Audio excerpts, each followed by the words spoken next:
Sometimes even to live is an act of courage. Seneca.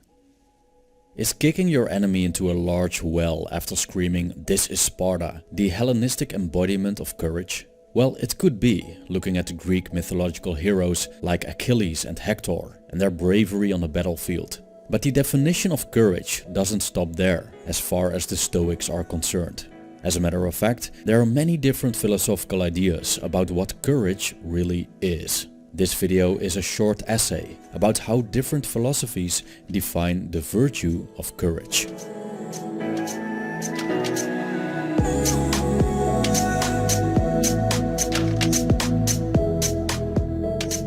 Now, if we want to be courageous, according to Stoic ethics, does that mean that we have to become these fearless warlords as we see in movies about the ancient Greeks? Or do we have to become the hero that saves the princess? Not necessarily.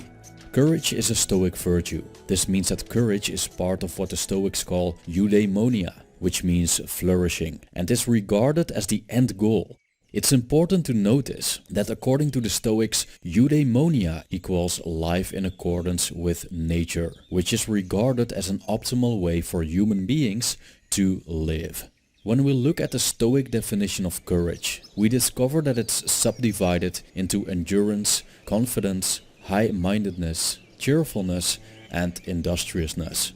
We can apply these characteristics in all kinds of situations. We could be very courageous doctors or very courageous YouTube content creators. As long as we do it confidently, with positive energy and in a way that's disciplined. This is the key to success. We can cultivate Stoic courage by controlled adversity, also known as ascesis, through which we gradually expose ourselves to this preferred indifference. In this way, we become more confident, strong and skilled. Ethically, courage ought to be directed toward pursuits that are in favor of the common good. Preferably, things that are conformable to our own inborn nature and the nature of our environment. Thus, the Stoic hero is a virtuous hero. Now, Nietzsche was a German philosopher who valued courage very highly. According to him, courage is the main ingredient to become what he called the overman or Übermensch. The overman is an individualist who has succeeded to free himself from the master-slave morality and lives self-sufficiently while following his own unique path. God is dead, declared Nietzsche, meaning that we have arrived in a secular age in which God can no longer provide us with answers. In a similar way, Albert Camus saw institutionalized religions as a form of philosophical suicide, and submitting to them would mean that we refuse to see reality for what it truly is, meaningless and absurd. Nietzsche, as well as Camus, thought that the right way to live as human beings is to create our own values and live by them, instead of adopting values of certain belief systems and ideologies, which, in the end, only exploit us and rob us of our intellectual conscience. When we decide to set ourselves free from the herd mentality and truly forge our own path, we need an immense amount of courage, because we have to break the chains of fear and convention. And by doing so, we are likely to encounter resistance from our environment. Simply put, courage is to become who we are. The Buddha had a slightly different view of courage. There's this common misunderstanding that Buddhist monks are a bunch of cowards that hide in their monasteries while renouncing life.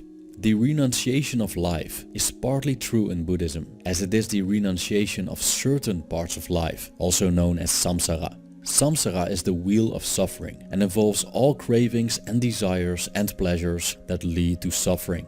By taking refuge in Buddhism, we seek to emerge from samsara by giving up a great deal that conventionally makes life pleasurable. For the regular person, giving up so many things means a great deal of pain and suffering. And this is the irony.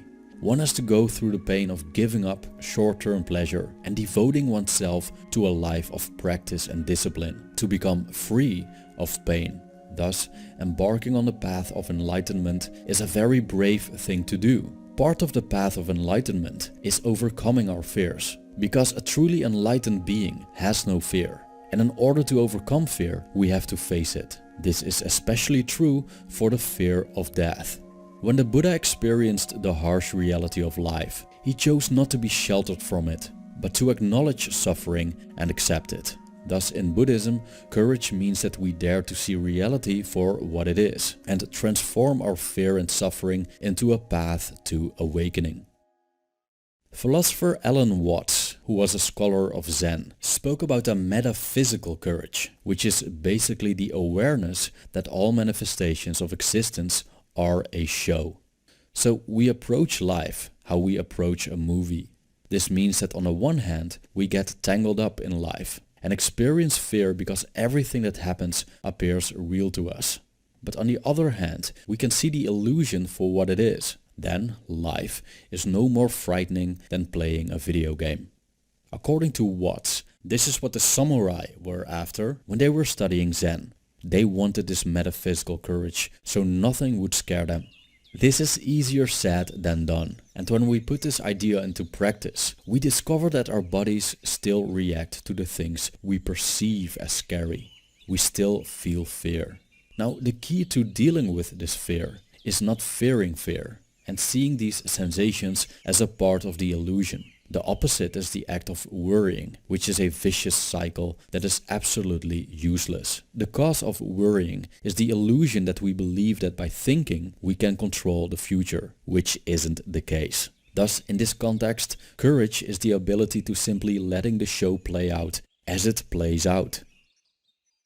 The last form of courage I would like to explore is a nice add-on to the previous one. The founder of Stoicism, Zeno of Citium, once had a teacher called Crates of Thebes, who was the most well-known cynic at that time. Crates saw that Zeno had difficulties putting aside his shame, so he let his pupil walk around with a pot of lentil soup. Lentils as a dish were looked down upon, because it was seen as food for peasants. Because he saw Zeno struggling and ashamed doing this assignment, Crates broke the pot with his staff, and Zeno ran away in embarrassment, with the lentil soup flowing down his legs. "Why run away, my little Phoenician? Nothing terrible has befallen you," Crates said. He wanted to teach Zeno the art of shamelessness and the freedom that comes with that.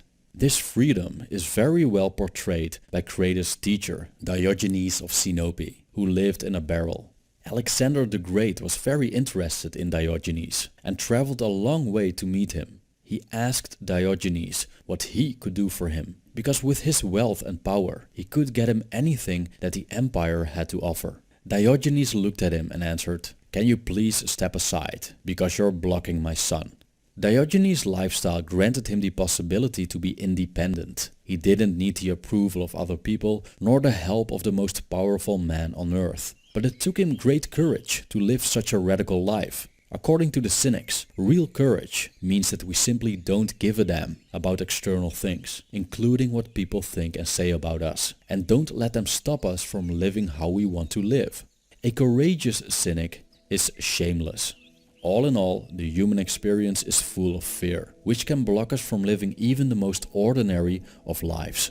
That's why it's important to cultivate courage, so we can live more happily and freely, or at least so we can cope with the predicament of being involuntarily thrown into this world. As Albert Camus stated, sometimes it takes more courage to live than to shoot yourself. Thank you for watching.